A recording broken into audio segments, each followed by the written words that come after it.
Good morning, good afternoon, good evening, folks. Michael Zuber, one rental at a time, back with his good friend, Mr. Brian Leba. How you doing, sir? What's up, guy? I am fantastic. Glad to be with you again on this video. Thank I'm you, buddy. excited for this one. This is gonna be a fun one. Yeah, this is one that people need to wake up to, right? Yeah. You introduced a concept that I'm blatantly stealing, called MOL, which we teased at the end of video one. So please define it for folks. But more importantly, set it up, because again, you adopted MOL in the last crisis, and now you're trying to prepare people for the next one. So bring it on. This comes from like literal real talk. Yeah, so, exactly. Look, if you're 30 years old and you've been investing and you're really into this is going to apply to you because you really weren't cognizant during the last crash. I mean, if you're 30 years old in 2008, you were 15 and you were playing with Pokemon cards. I don't know. You weren't dealing with what I was dealing with. Okay. Yeah.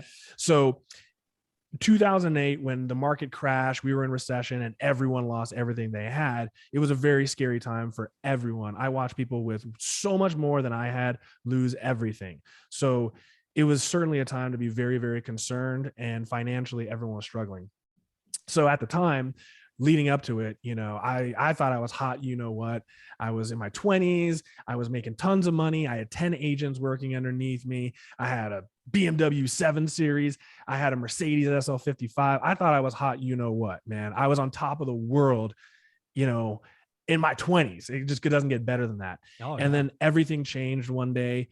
And these are those defining moments. So I don't care how much money you have, how brilliantly you've leveraged your money. I don't care. You have to humble yourself, because sometimes you get kicked upside. Like, what does Mike Tyson say? Everyone's got a plan until they get punched in the mouth. Mm-hmm. Sometimes you get punched in the mouth, and how you respond will be everything. So what happened in 2008 was there was no business, like just flat out. Anyone that says they killed it is basically lying, but there was no business. Things were really, really dark. And, conversations with my friends were basically just, how you doing? Oh, I'm bad, man. And like, it was just nothing but time on your hands and too much time to think about how depressing life was. So I went a different route. I tried to figure out ways to survive and thrive during this downward trend, which ended up happening, which is another conversation. But during that interim, my nephew and I, when we would have these daily chats trying to keep ourselves off the ledge, I came up with an idea called MOLS. It's an acronym, MOL, which stands for months of life. Months of life. Now let that set in for you guys. What I mean by months of life is, how much money do you have in the bank in your reserves versus what your bills are? How long can you exist without any income? That is your MOL. So we would literally talk every day. Hey man, how you doing, man? Where are you at, man? Oh man, I only got 4 moles left. Oh damn. Well, when are you going to get a real job? Okay. All right. Yeah. It's funny, but it wasn't funny in the moment, I'm sure. No, I mean, look, through pain, you got to find humor, but I think where we are headed is a very similar situation where, whether you own your own business or you're a real estate investor, no matter what, we're going into rough times. And some people are insulated, some people aren't, but it's a good moment to really take a look at what you have. Look at your material possessions, look at your debt. What are your debt obligations, your debt service? This is the moment to really get ahead of the pack. Do you really need that motorcycle, that boat, all the things that you bought these last 3 years because you just literally couldn't spend money fast enough?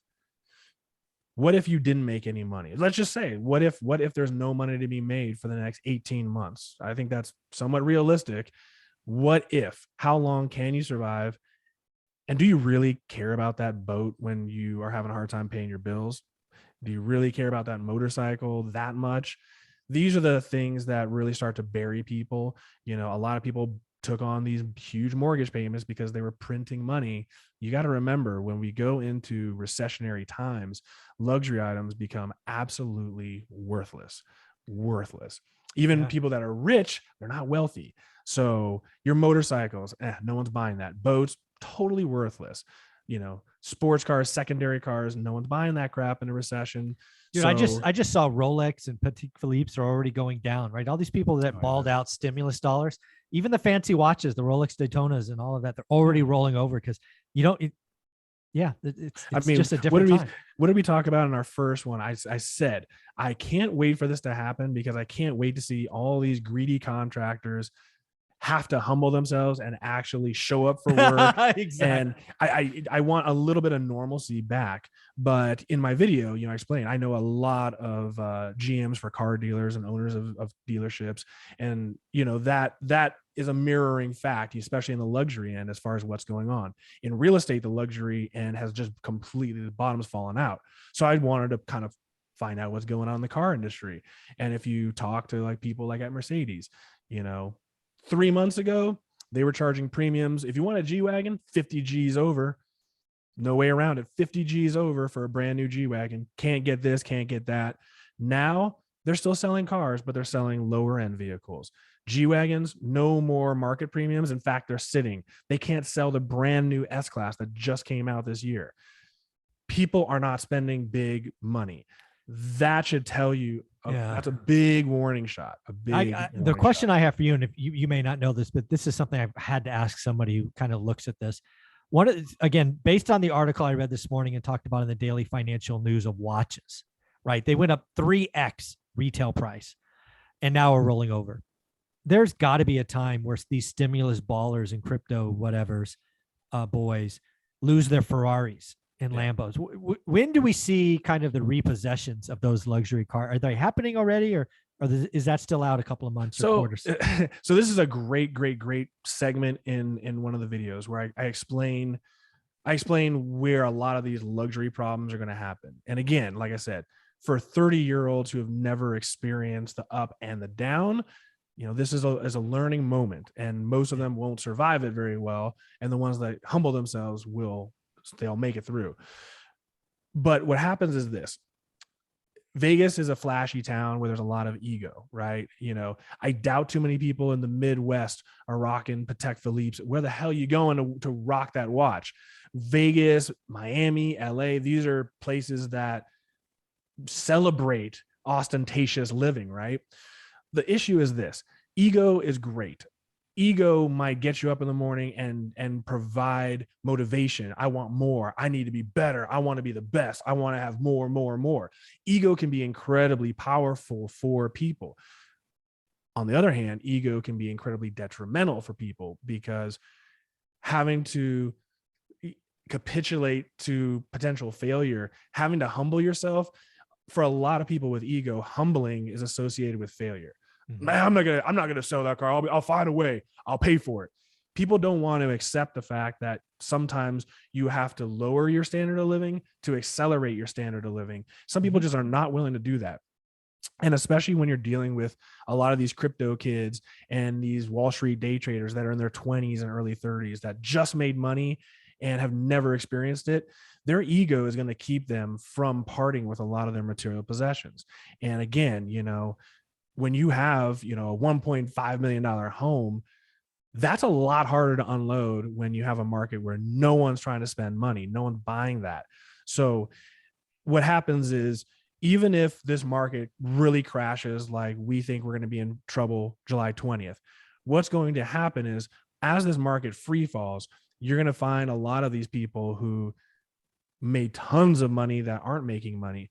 Their ego will not allow them to let go. They're not going to let go. So they're going to try to ride it out. They're going to believe that they have got comeback in them. Like, think of a lot of this crypto and a lot of this day trading is the same mental makeup as gambling. Oh yeah. And what do gamblers do when they get down? A degenerate gambler, they just go all in. They go harder. I just need one win. If I just get one win, I'm back. I just need that one win. And that's when you lose your strategy. And that's when you just lose everything. And I think a lot of these people who think that they're financial geniuses are really not more than gamblers who couldn't lose for 3 damn years. Exactly. So, yeah. You got lucky with great timing.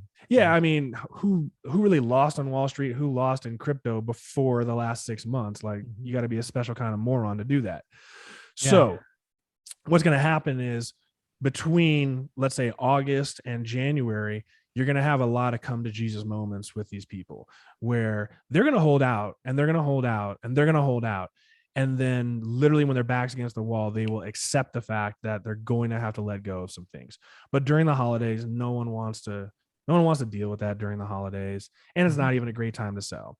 So what I see coming is, as these individuals who lived at and above their means, hoping and believing that they could maintain it, they're going to have these come to Jesus moments. They're still going to be obstinate. They're still going to wait. And around January 15th, mid-January, that's when you're going to see a lot of luxury or higher end properties just come onto the market, because these people have tapped out. Yeah. They finally have to let go. Wealthy people, totally different subject. They're wealthy. They're not rich. They'll ride this out. In fact, they have more money. So they'll be buying these as assets. They'll be they'll be making money moves. But people who got rich, one of my favorite was Chris Rock. He said, Shaq is rich. The guy who writes Shaq's checks is wealthy. Amen. Here you go, Shaq. Go buy some spinning wheels. That's the difference. Few people are wealthy. A lot of people are rich. Big difference.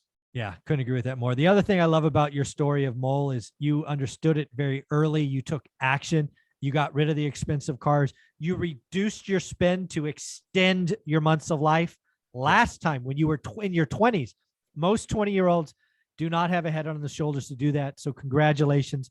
Now you've done it again. People don't realize you retreated, reduced expenses, so you have better months of life because you see some hard times ahead and you've already taken action. So you've done it twice.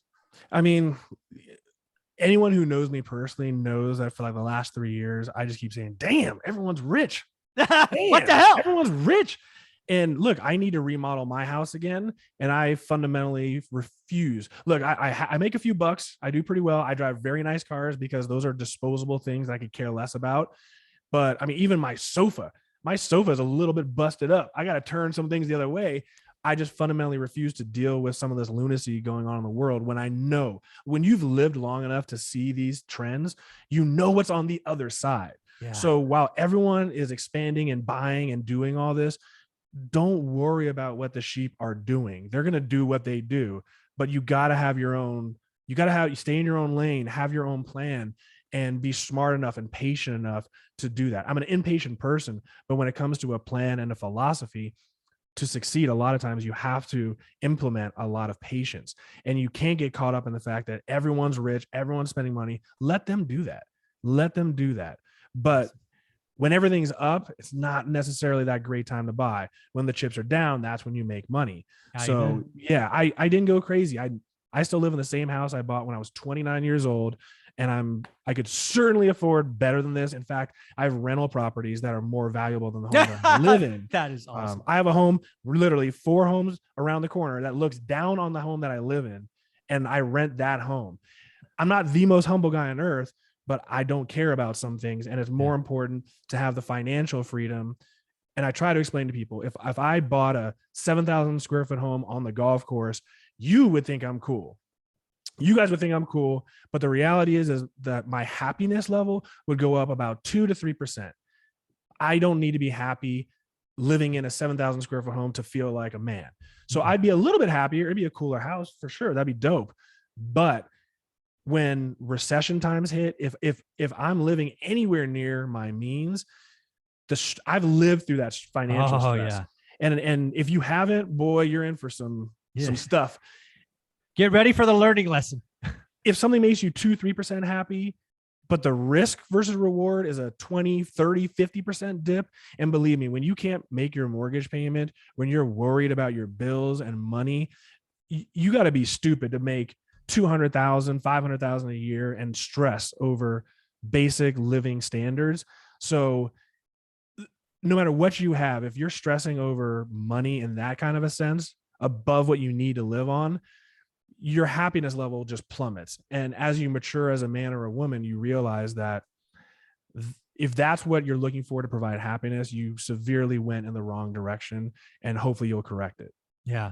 This is a great conversation. MOL is something entrepreneurs, investors, lots of folks need to think about. And again, don't be afraid to retreat a little bit with those high-class items. Brian did in his 20s, he's doing it again now. I've done it before. It's important. So final video we're going to do, I have 3 topics, 3 quick fire questions we'll ask Brian. in video number 3. Thanks, buddy. All right.